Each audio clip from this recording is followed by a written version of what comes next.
Town Council announces the 4 finalists for the town manager position. Council continues work on the capital improvement plan, and the conversation continues on how to pay for private road repairs. These stories on this episode of Barnstable Today. It's Friday, April 22nd, 2016. I'm Sarah Mantle.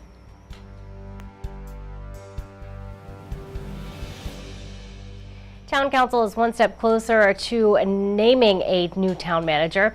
During this week's council meeting, Chair of the Search Committee, Councilor John Flores, announced the top 4 candidates and discussed the search process. Began back in November of 2015, moving into really the first action item, which was in January of 2016, where the Collins Center, which was the outside group that was hired, interviewed all of the councilors relative to creating a profile of the town in terms of what we were looking for in the next town manager candidates. The Collins Center, for those of you that don't know, is part of University of Massachusetts in Boston. It's out of the McCormick Center, and they perform this service for numerous communities throughout not only Massachusetts but New England. After the January 4th time frame, with extensive discussions with town council members and others, a profile was completed, it was distributed, and from that, applicants were sought for the position of town manager. Subsequent to the appointment of the screening committee with the sole purpose of reviewing all the applications, conducting interviews, and ultimately recommending finalists for the entire town council to interview, which, by the way, at the end of this report, I will let you know who those folks are. We deliberated many hours. President Grissetti appointed myself, along with councilors Jim Crocker, Sarah Cushing, Eric Steinhilber, and Philip Wallace.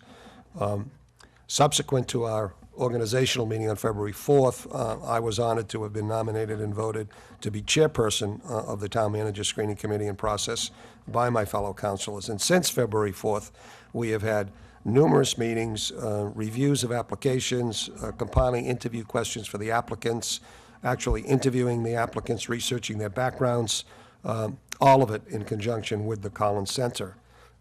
As some of you know, most recently on March 30th, 31st, and April 1st, the screening committee met for numerous hours interviewing 5 candidates. And it was always, from my leadership perspective, under the scrutiny of integrity and transparency and openness. I demanded it, as did really all of my fellow councilors on the screening committee and the town council as a whole. We began the process with 15 applicants. The Collins Center, through their own review, eliminated 5 of those folks, moving 10 names onto us. From those 10 folks, we invited 7 from the screening committee's review. Upon that, 2 folks withdrew, so ultimately we interviewed 5 people. And it was 5 folks that the Collins Center, after all of the interviews were completed, we moved forward for final vetting, final review of references and background checks. Towards bringing this to closure, we had a meeting this evening, a final meeting of the screening committee to review the applicants, and at the close of that meeting, we publicly announced who those folks will be.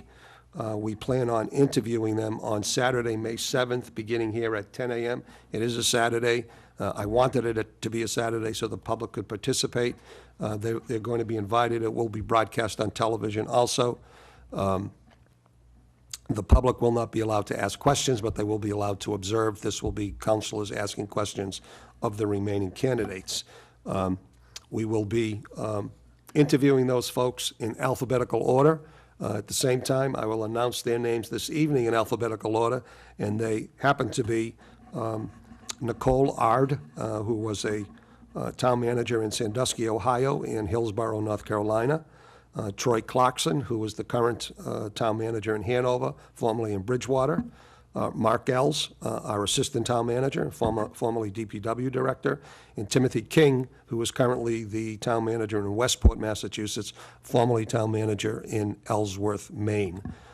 Subsequent to the May 7th date, we hope to come up with a final candidate that we can begin to enter into contract negotiations with, and hopefully have an appointment on May 19th to continue this process moving forward in the continuity, if you will, of town government moving forward beginning And on those July top candidates will be interviewed Saturday, May 7th in the Town Hall hearing room. That's going to begin at 10 a.m. The interviews will be open to the public.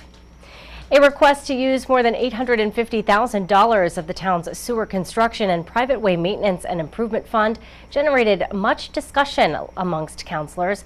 Town Councilor Fred Chirigotis opposed the transfer order, saying he was concerned about depleting a much-needed sewer fund. Once again, state my opposition to this particular program. I think I'd like to refer to the CFAC report, which was presented to us April 4th, 2016, at least that's what it's dated, and I'd refer to page 5, and I agree with a lot of those things. I think the private road program right now unfortunately creates a problem that we have in the town. We have a private road program where we assess betterments to certain residents. That program has been in effect for a number of years, and that we have residents right now on private roads who are paying betterments.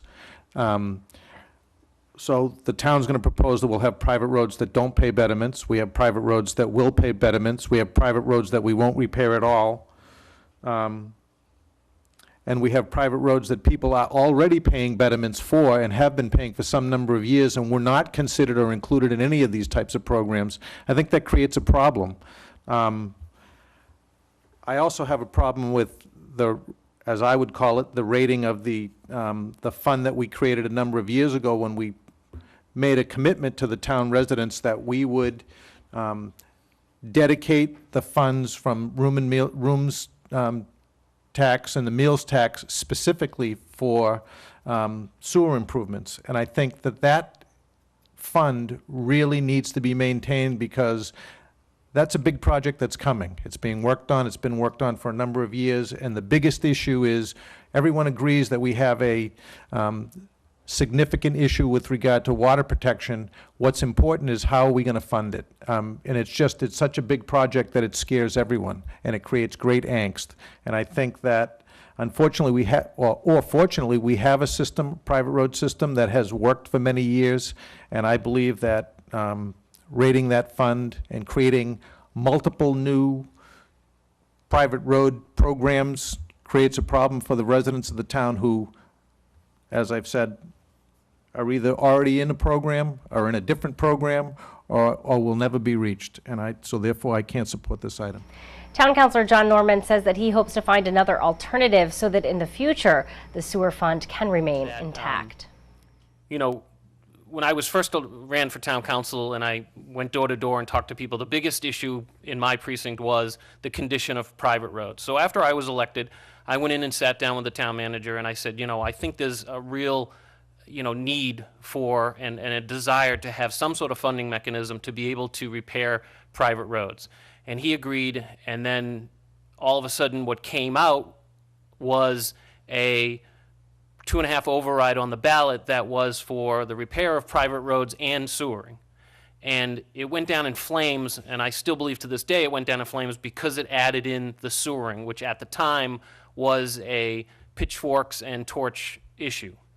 So I'm actually on the agenda for the Roads Committee next meeting, because I want to start the groundwork for proposing another potential ballot initiative for a Prop 2.5 override that would take away this fund and put it back to what it was originally meant for, which was for sewering, and create a new private roads, something that would be funded every year by a 2.5 override that would be earmarked for just this purpose. Ultimately, the council approved the request, with 7 councilors voting in favor of the measure and 3 councilors voting against. Town Council has 2 capital improvement items awaiting a vote. Following those items, the council will begin work on the FY17 operating budget. For Barnstable Today, I'm Sarah Mannel.